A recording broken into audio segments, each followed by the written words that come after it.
Hello and welcome. मेरा नाम है देवेंद्र और आज हमारी फिजिक्स की पहली क्लास है। फिजिक्स के इस वीडियो लेक्चर में हम 10th क्लास का ले हैं। First current, second electric potential, potential difference, Ohm's law and graph. Correct. तो चलिए आइए आज का वीडियो लेक्चर स्टार्ट करते हैं। फर्स्ट टॉपिक है हमारे पास electric current. Electric current. Now what is electric current? Before that we have to start with what is charge, right? Charge. So what is charge? Let us consider, take an example. I have a sodium atom 11. Its atomic number is 11, and as you know that the electron distribution on the shells is 2, 8 and 1. Second example chlorine 17 और इसका atomic configuration होता है 2, 8 and 7। Electronic configuration का मतलब ये है कि जो सोडियम है उसके न्यूक्लियस में 11 प्रोटॉन है, उसकी पहली 2 इलेक्ट्रॉन है, उसकी दूसरी शेल में 8 इलेक्ट्रॉन है, राइट। और उसकी जो तीसरी शेल है उसमें 1 इलेक्ट्रॉन है। तो देखिए, अगर इस सोडियम एटम को मैं एनर्जी दूंगा तो एनर्जी देने से ये जो बाहर का इलेक्ट्रॉन है ये इलेक्ट्रॉन अपनी शेल को छोड़कर चला जाएगा। तो जब इलेक्ट्रॉन अपनी शेल को छोड़कर जाएगा तो हमारे पास 10 इलेक्ट्रॉन बचेंगे, क्योंकि न्यूक्लियस के अंदर पहले से ही 11 प्रोटॉन है, तो 11 प्रोटॉन रहेंगे। आप जानते हो कि इलेक्ट्रॉन में नेगेटिव चार्ज और प्रोटॉन में पॉजिटिव होता है। तो 10 इलेक्ट्रॉन का नेगेटिव चार्ज 10 प्रोटॉन के नेगेटिव चार्ज से यूटिलाइज हो जाएगा, न्यूट्रल हो जाएगा, और जो यहाँ पर इफेक्ट बचेगा वो 1 प्रोटॉन का इफेक्ट बचेगा। इसलिए हम ये कहते हैं कि सोडियम में पॉजिटिव चार्ज आ जाता है। करेक्ट। सेकेंड, क्लोरीन 17 दिया है, 2, 8 एंड 7। इसका क्या मतलब है कि क्लोरीन के न्यूक्लियस में 17 प्रोटॉन है, फर्स्ट शेल में 2 इलेक्ट्रॉन, सेकंड में 8 इलेक्ट्रॉन और थर्ड में 7 इलेक्ट्रॉन है, राइट। थर्ड में 7 इलेक्ट्रॉन है। अब अगर एक इलेक्ट्रॉन, ये जो क्लोरीन एटम है ये एक एक्सेस ऑफ इलेक्ट्रॉन के कांटेक्ट में जब आएगा तो ये 1 इलेक्ट्रॉन को गेन कर लेगा, और जब ये 1 इलेक्ट्रॉन को गेन करेगा तो हमारे पास 17 प्रोटॉन रहेंगे और 18 इलेक्ट्रॉन हो जाएंगे। तो 17 प्रोटॉन और 8 से देखिए क्या होगा कि 17 प्रोटॉन और 17 इलेक्ट्रॉन तो न्यूट्रल हो जाएंगे। तो जो यहाँ पर इफेक्ट रहेगा उनका रहेगा, इलेक्ट्रॉन में नेगेटिव चार्ज होता है, इसलिए ये जो क्लोरीन है इस क्लोरीन में नेगेटिव चार्ज आ जाता है। क्लियर। तो इस तरह से आपने देखा कि पॉजिटिव चार्ज के लिए क्या रिस्पॉन्सिबल है, इलेक्ट्रॉन का डोनेट होना। नेगेटिव चार्ज के लिए क्या रिस्पॉन्सिबल होना, तो जो चार्ज है वो कैसे पैदा हो रहा है, उनके गेन या डोनेट होने से हो रहा है। तो गेन करना या डोनेट करना, इसे मैं कह सकता हूं transfer of electron, right. So what is charge? Transfer electron is called charge. तो ये चार्ज की एक बेसिक डेफिनेशन है। What is electric charge? The transfer of electron is known as charge. यहां से आपने ये भी सीख लिया है कि जो चार्ज ट्रांसफर होता है, चार्ज ट्रांसफर कौन करता है? इलेक्ट्रॉन करता है। करेक्ट। कभी भी अगर चार्ज ट्रांसफर हो रहा है इसका मतलब इलेक्ट्रॉन ट्रांसफर हो रहे हैं। अब देखिए चार्ज का अगर कॉन्सेप्ट समझ में आ गया है तो अगले पॉइंट की ओर हम, नेक्स्ट पॉइंट है quantization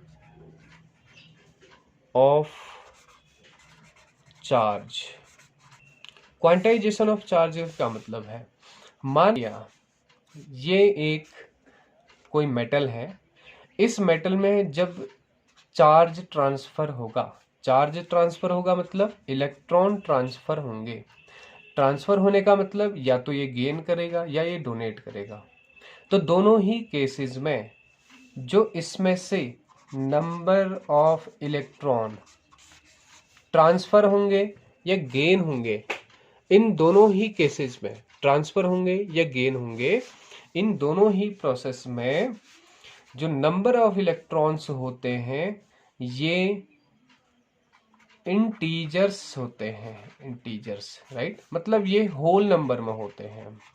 whole number, whole number का क्या मतलब है? इसका मतलब ये है कि इसमें जो इलेक्ट्रॉन ट्रांसफर होंगे वो 1 इलेक्ट्रॉन, 2 इलेक्ट्रॉन, 3 इलेक्ट्रॉन, 100 इलेक्ट्रॉन हो सकते हैं, क्या नहीं हो सकते हैं? फ्रैक्शनल नंबर नहीं हो सकते हैं। 2/3 इलेक्ट्रॉन नहीं हो सकते, 5/7, इस तरह से जो फ्रैक्शन हैं इस फॉर्म में चार्ज पैदा नहीं होता है। जो चार्ज पैदा होता है जनरल टर्म्स में कहें, किसी भी मेटल में अगर चार्ज पैदा होता है तो वो 1 गुना, 2 गुना, 3 गुना, 4 गुना इस तरह से पैदा होता है, हाफ या फ्रैक्शनल वैल्यूज में पैदा नहीं होता है। इन सब बातों से ये रिजल्ट निकल के आता है कि जो इलेक्ट्रॉन की वैल्यू है 1.6 इलेक्ट्रॉन के चार्ज की वैल्यू, राइट, वो है 1 इंटू 10⁻⁻19 कूलाम। ये जो चार्ज है ये अभी तक का मिनिमम पॉसिबल चार्ज है, राइट, मिनिमम पॉसिबल। इसी को हम कहते हैं क्वांटाइजेशन ऑफ चार्ज। अब मैं ओवरऑल इसको डेफिनेशन को कंक्लूड कर देता हूं। देखिए क्या चीज है quantization of charge? If n be the number electrons, then charge on any material, और मैं कह सकता हूं charge on any substance is given by Q equal to NE. Q equal to n belong to integer, where n belong to integer। इसका मतलब ये कि जब भी किसी, अगर n नंबर ऑफ इलेक्ट्रॉन है तो जब भी किसी सब्सटेंस में चार्ज पैदा होता है तो वो Ne के फॉर्म में होता है, राइट। तो इसे हम कहते हैं क्वांटाइजेशन ऑफ चार्ज। ये फॉर्मूला आपने याद रखना है। मैं एक इससे रिलेटेड एक क्वेश्चन लेता हूं, एग्जांपल लेता हूं। क्वेश्चन ये है, how much electron transfer in 1 coulomb of charge. Question ये है कि 1 कूलम चार्ज पैदा होने में कितना इलेक्ट्रॉन ट्रांसफर होते हैं। सबसे पहले गिवन वैल्यूज, क्या क्या गिवन वैल्यूज हैं?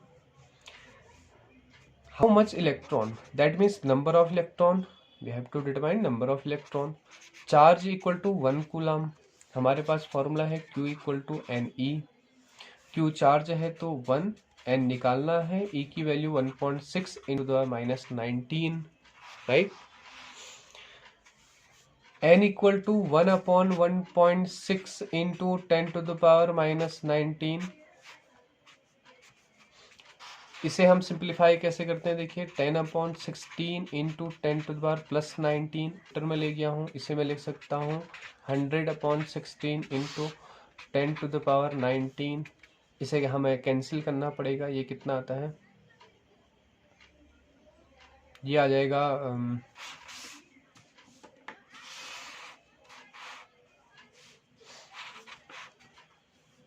6.2। इंटू 10⁻19 कूलम, अप्रॉक्स में मैं निकाल रहा हूँ, करेक्ट, एक सिंगल डेसिमल में निकाल रहा हूँ।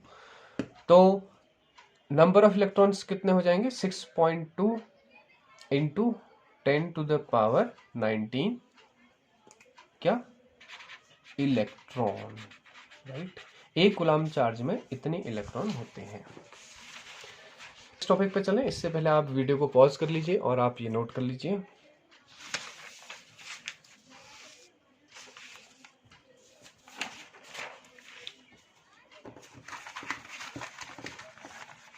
अब मेन डेफिनेशन, इलेक्ट्रिक करंट,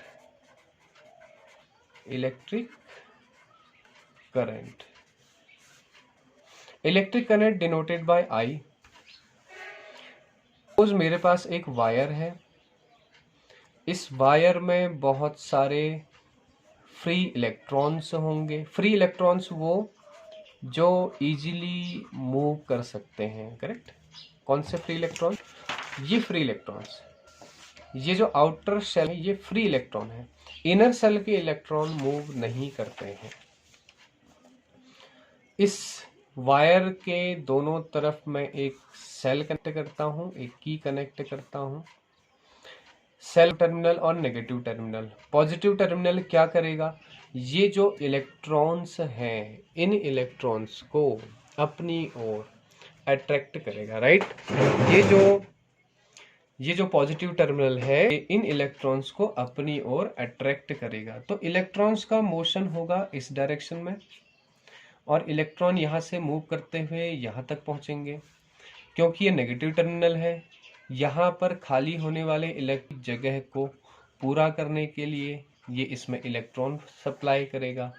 तो हो क्या रहा है, जितने भी फ्री इलेक्ट्रॉन्स हैं वो इस वायर में कंटिन्यूअसली मूव कर रहे हैं। ये इलेक्ट्रॉन्स इस डायरेक्शन में मूव कर रहे हैं, उसके ऑपोजिट डायरेक्शन में हम एक स्टेटमेंट देते हैं कि एक करंट सेटअप होने लगती है। तो करंट फ्लो होने के लिए क्या फ्लो होना जरूरी है, इलेक्ट्रॉन्स का फ्लो होना जरूरी है। और इलेक्ट्रॉन्स के फ्लो होने को मैं कह सकता हूं कि द फ्लो ऑफ चार्ज, क्योंकि चार्ज के फ्लो होने का मतलब है इलेक्ट्रॉन्स का फ्लो होना। तो देखिए अब यहां से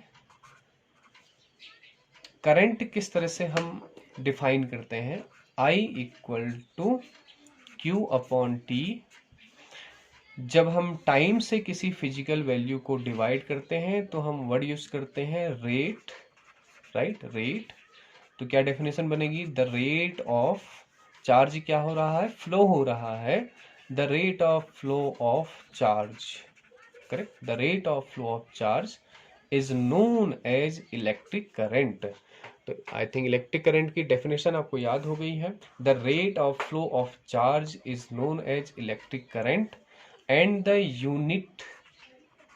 unit of electric current I is equal to Q upon T. I की वही यूनिट होगी जो Q की यूनिट है कूलम, टाइम की जो यूनिट है सेकेंड, तो करंट की यूनिट होती है coulomb per second, coulomb upon second, correct. अब बात यह है कि इस कूलम अपॉन सेकेंड को हम एक सिंगल टर्म से भी जानते हैं और उसे हम कहते हैं ampere. So what is 1 ampere, 1 ampere equal to 1 coulomb per second, 1 coulomb per second. तो इलेक्ट्रिक करंट की यहाँ से दो यूनिट निकल के आती हैं, फर्स्ट है इलेक्ट्रिक एम्पियर, फर्स्ट है एम्पियर, सेकेंड है कूलम पर सेकेंड। ये ध्यान देने लायक बात है कि जो इलेक्ट्रिक करंट है वो एक स्केलर क्वांटिटी है, स्केलर क्वांटिटी है, राइट। तो आगे चलते हैं। देखिए I इक्वल टू, आपने फॉर्मूला याद रखना है Q अपॉन टी, और सेम हमने पढ़ा था Q equal to N E. तो I equal to Q upon T, so Q equal to नहीं, that means N E upon T. तो इस फॉर्मूले से बहुत सारे न्यूमेरिकल्स बनते हैं। आप अपने न्यूमेरिकल्स अपने एफर्ट पर ट्राई नहीं आएंगे, आप मुझे व्हाट्सएप नंबर पर भेज सकते हो। ओके यहां से टॉपिक और निकल के आता है, conductor and insulators. Now what are conductors and insulators, right? Conductors and insulators. अभी हमने देखा कि कोई वायर है, उस वायर में कुछ फ्री इलेक्ट्रॉन्स होते हैं। अगर मैं बात करूं पॉलीएथीन की, polyethene generally polythene, right? CS2 single bond CS2 single bond CS2, ये जो है ये पॉलीएथीन का फॉर्मूला है। इस पॉलीएथीन में जो ये फ्री इलेक्ट्रॉन्स होते हैं, वो फ्री इलेक्ट्रॉन्स क्या कर रहे हैं? वो फ्री इलेक्ट्रॉन्स बॉन्ड बना रहे हैं कार्बन के बीच में, कार्बन हाइड्रोजन के बीच में। तो इस पॉलीएथीन में जितने भी इलेक्ट्रॉन्स होंगे वो सारे के सारे इलेक्ट्रॉन एक बॉन्ड बनाएंगे। इसलिए मैं ये कह सकता हूं कि इसमें कोई भी फ्री इलेक्ट्रॉन्स नहीं होते हैं। इसलिए मैं कह सकता हूं कि पॉलीएथीन में कोई भी फ्री इलेक्ट्रॉन नहीं होते हैं, और फ्री इलेक्ट्रॉन नहीं होते हैं तो हम इसे कहते हैं इंसुलेटर, राइट? और जिसमें फ्री इलेक्ट्रॉन होते हैं उसे हम कहते हैं conduct. What are conductors? Those material, those substances containing free electrons are called conductors. Those substances which doesn't have free electrons are called insulators. Example के तौर पर अगर मैं कंडक्टर की बात करूं तो सबसे अच्छा कंडक्टर होता है सिल्वर, सेकेंड नंबर पर कॉपर, और फिर आता है एल्यूमिनियम, राइट? और अगर हम इंसुलेटर्स की बात करें तो हमारे पास इंसुलेटर होते हैं जैसे PVC, पॉलीएथीन, रबर एंड एक्सेट्रा, जो भी आप जानते हैं, correct? Okay,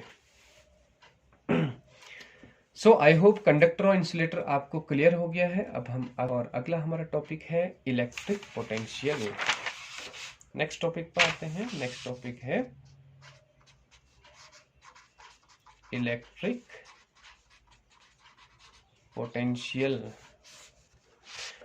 electric potential denoted by V, formula is given by W/Q। हम इसे डिफाइन कैसे करेंगे?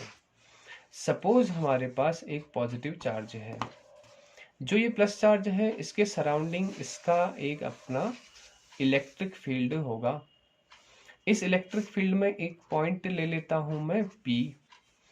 इस पॉइंट से इनफाइनाइट डिस्टेंस पर एक चार्ज है 1 कूलाम का। 1 कूलाम का चार्ज है। गौर से देखिएगा यहाँ पर कि अगर मैं इस पॉजिटिव चार्ज को इस पॉइंट पे लाने की कोशिश करूं, अगर मैं इस पॉजिटिव चार्ज को इस पॉइंट पर की कोशिश करूं, तो ऐसा करने के लिए मुझे कुछ करना पड़ेगा। फोर्स क्यों लगाना पड़ेगा? क्योंकि ये पॉजिटिव चार्ज है, ये पॉजिटिव चार्ज है, और आप जानते हो लाइक चार्जेस रिपेल अदर, दो एक जैसे चार्ज एक दूसरे को रिपेल करते हैं। तो यहाँ पर ये 1 कूलाम का चार्ज है, इसे रिपेल करेगा ये वाला चार्ज। तो अगर मैं इस 1 कूलाम चार्ज को इसके करीब लाना चाहता हूं, तो ऐसा करते समय यहाँ पर मुझे एक फोर्स लगाना पड़ेगा, और फोर्स लगाना पड़ेगा। डिस्टेंस हम कवर कर रहे हैं, तो मैं कह सकता हूं कि मुझे कुछ वर्क करना था। ये जो अमाउंट ऑफ वर्क है हम देते हैं potential, right? Potential. So what is potential? Potential is the amount of work done. What is potential? Potential is the amount of work done to bring 1 coulomb of charge from infinite to the point, right? मैं repeat कर देता हूं। Definition ये है कि it is the amount of work done to bring 1 coulomb of charge from infinity to point. अब यहां से देखिए V equal to W upon Q, इसका यूनिट क्या होगी? V equal to W upon Q, W की यूनिट होती है जूल और Q की यूनिट होती है कूलाम। तो पोटेंशियल की यूनिट कूलाम, ये जो जूल पर कूलाम है, इस जूल पर कूलाम को हम जानते हैं वोल्ट नेम से भी, करेक्ट। तो पोटेंशियल की दो यूनिट हो गई, पहली यूनिट जूल पर कूलाम, दूसरी यूनिट वोल्ट, करेक्ट। पहली यूनिट जूल पर कूलाम, दूसरी यूनिट क्या हो जाएगी? वोल्ट हो जाएगी। अब आगे देखिए हम क्या स्टार्ट करने वाले हैं, इन कैसे करेंगे। तो हम यहाँ करते हैं डेफिनेशन ऑफ वोल्ट, करेक्ट। अभी आपने देखा कि 1 volt is equal to 1 joule upon 1 coulomb. इसे देखिए, इसके राइट साइड की वैल्यूज से हम डिफाइन करेंगे। कैसे डिफाइन करेंगे? Let us consider I have a charge, positive charge P with a point, and at infinite distance I have 1 coulomb of charge, correct? So if amount of work done, if amount of work done is 1, कौन सा amount of work done? 1 coulomb charge को point पर लाने के लिए जो work done किया गया, अगर वो 1 जूल है, तो जो पोटेंशियल होगा वो कितना होगा? 1 वोल्ट होगा। तो कैसे डिफाइन करेंगे? देखिए, if the amount of work done to bring 1 coulomb of charge is 1 joule, if the amount of work done is 1 joule to bring 1 coulomb of charge, then potential is said to be 1 volt. मैं इसकी definition लिख होगी, if 1 joule is the amount of work done to bring 1 coulomb of charge, the potential is said to be 1 volt। तो इस तरह से हम volt की डेफिनेशन देते हैं। पोटेंशियल है वो भी एक स्केलर क्वांटिटी होती है।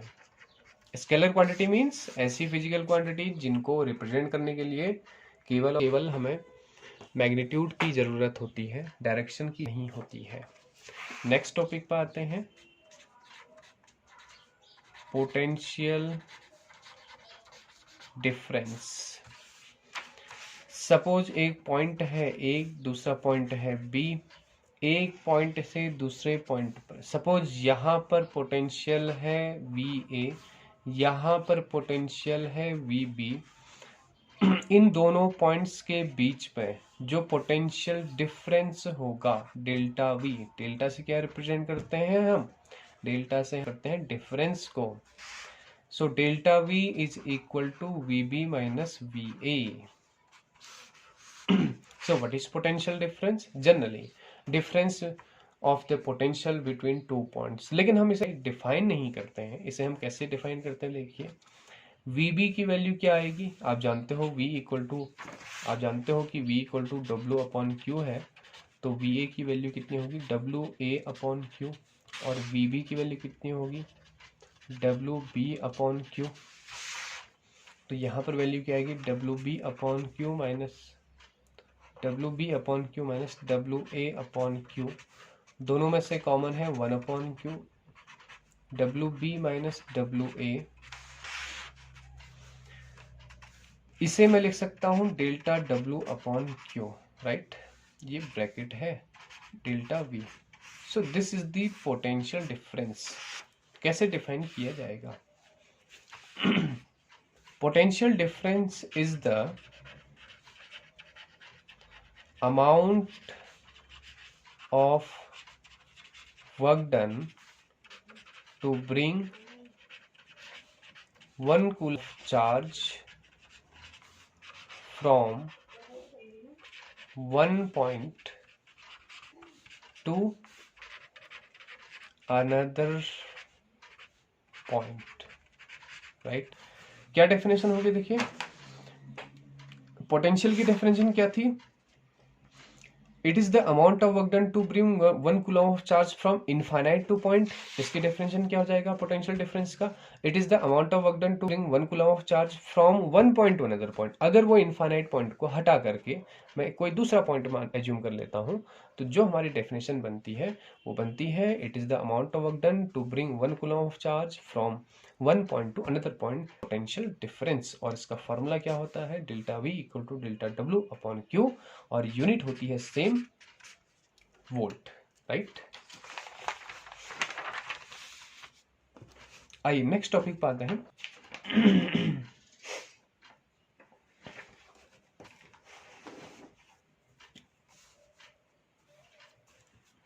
नेक्स्ट टॉपिक है Ohm's law. Ohm's law,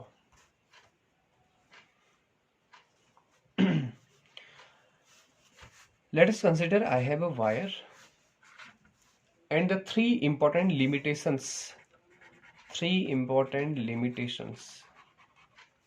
limitation means उसकी सीमाएं क्या है, कंडीशन क्या है, ओम्स लॉ कब नहीं होगा।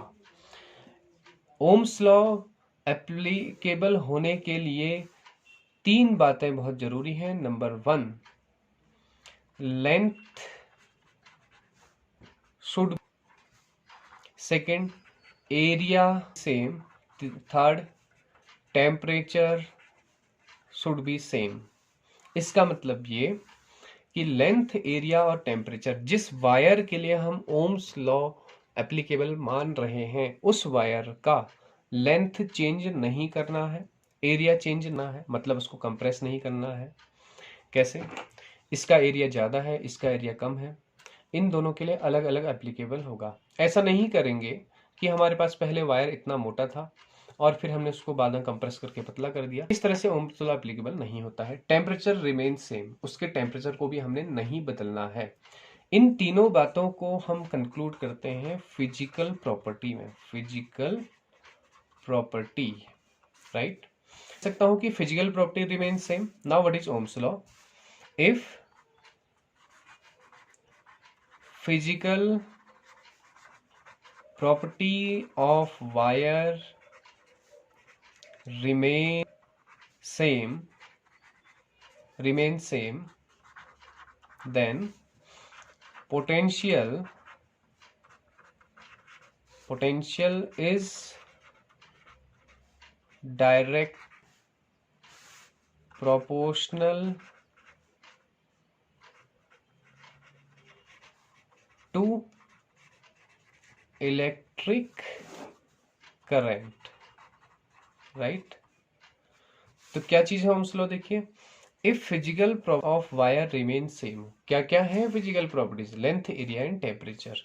If physical properties of wire remain same then the potential directly proportional to electric current, that means V proportional to electric current. ये जो सिंबल है ये किसका सिंबल है, ये सिंबल है प्रोपोर्शनलिटी का, करेक्ट। तो ओम्स लॉ का स्टेटमेंट केवल इतना सा है कि V प्रोपोर्शनल टू I। अब कहें कि प्रोपोर्शनलिटी को हटाने के लिए हम एक कांस्टेंट लेके आते हैं, उस कांस्टेंट को यहाँ नाम दिया जाता है R। तो हमारे पास V इक्वल टू फॉर्मूला बन जाता है IR, करेक्ट। तो आज के बाद हमारे पास पोटेंशियल के क्या क्या फॉर्मूले हैं, potential equal to W upon Q हमने पढ़ा है, और हमने पढ़ लिया है IR। तो ये दो फॉर्मूले हमने अभी तक का पढ़े हैं। इस R को हम बोलते हैं क्या, रेजिस्टेंस, करेक्ट। इस R को हम बोलते हैं रेजिस्टेंस। बात करते हैं कि रेजिस्टेंस होता क्या है। हम यहाँ पर इसमें एक शॉर्ट में इसको डिस्कस करेंगे और नेक्स्ट वीडियो लेक्चर में हम रेजिस्टेंस के साथ साथ उसके कुछ क्वेश्चंस, न्यूमेरिकल्स पोर्शन अटेम्प्ट करेंगे। सपोज एक वायर है, इसमें कुछ फ्री इलेक्ट्रॉन्स हैं, इसमें मैंने एक सोर्स कनेक्ट किया हुआ है। यहाँ पर ये जो इलेक्ट्रॉन्स मैंने बनाए हुए हैं ये ऑरेंज कलर से बनाए हैं। ये ऑरेंज कलर से जो मैं डॉट बना रहा हूँ ये फ्री इलेक्ट्रॉन्स को शो कर रहे हैं, और जो ब्लैक कलर से मैंने स्पॉट बनाए हैं वो क्या है, वो इसके अंदर का न्यूक्लियस जो कि पॉजिटिव पार्ट होगा। किसी भी मटेरियल का कंसिस्ट कैसे होता है, एक न्यूक्लियस, न्यूक्लियस में प्रोटॉन और न्यूट्रॉन और उसके सराउंडिंग इलेक्ट्रॉन। इलेक्ट्रॉन मैंने ऑरेंज कलर से बनाए हैं और जो न्यूक्लियस वाला भाग है ये मैंने ब्लैक कलर से बनाया है। देखिए जैसे ही हमने प्लस टर्मिनल लगाया तो क्या होगा, इसके जितने भी इलेक्ट्रॉन्स हैं उनमें नेगेटिव चार्ज है, वो इलेक्ट्रॉन्स इस डायरेक्शन में मूव करने लगेंगे और ये जो पॉजिटिव टर्मिनल है इलेक्ट्रॉन करने लगेगा। जब ये इलेक्ट्रॉन्स मूव कर रहे हैं, जब ये इलेक्ट्रॉन्स मूव कर रहे हैं, इनके पास कौन सी एनर्जी है, इनके पास है काइनेटिक एनर्जी। जैसे ही ये इलेक्ट्रॉन्स मूव कर रहे हैं, इनकी जो काइनेटिक एनर्जी है, ये इलेक्ट्रॉन इनसे टकराते हैं। किन से टकराते हैं, जो उसमें ब्लैक कलर के मैंने न्यूक्लियस बनाया हुआ है। तो देखिए काइनेटिक एनर्जी एसोसिएट करता हुआ एक इलेक्ट्रॉन तेजी से इससे टकराएगा, पॉजिटिव पार्टिकल से टकराएगा। And as you know the law of conservation of energy, energy neither nor be destroyed, it can change from one form to another form, है ना। तो ये जो काइनेटिक एनर्जी है, जैसे ही ये इस पे हिट करेगी तो ये किस पे कन्वर्ट हो जाएगी, ये हीट पे कन्वर्ट हो जाएगी, करेक्ट। और ये इलेक्ट्रॉन क्या होगा, रेस्ट में आ जाएगा। लेकिन पोटेंशियल डिफरेंस तो लगा हुआ है। जैसे ही इलेक्ट्रॉन टकराया, रेस्ट पे आया, फिर से चलना स्टार्ट कर देगा, फिर से टकराएगा, फिर से चलना स्टार्ट कर देगा। तो जितने भी इलेक्ट्रॉन हो क्या हो रहा है, वो प्रॉपर तरह से नहीं चल रहे हैं, टकरा टकरा कर जा रहे हैं, है ना। जितने भी इलेक्ट्रॉन्स हैं वो क्या हो रहा है, वो टकरा करके जा रहे हैं। तो ये जो इलेक्ट्रॉन का फ्लो है, इस फ्लो को कोई न कोई चीज रेजिस्ट कर रही है, और ये इलेक्ट्रॉन के फ्लो को रेजिस्ट कर रही है, उसी को हम कहते हैं रेजिस्टेंस। हालांकि आपने इतना एक्सप्लेनेशन नहीं लिखना है, इस बात को अंडरस्टैंडिंग में रखना है। रही बात डेफिनेशन की, तो देखिए V equal to I R हमने पढ़ा है, R इक्वल टू हो जाएगा V अपॉन आई। यहां से हम डिफाइन कर सकते हैं व्हाट इज रेजिस्टेंस।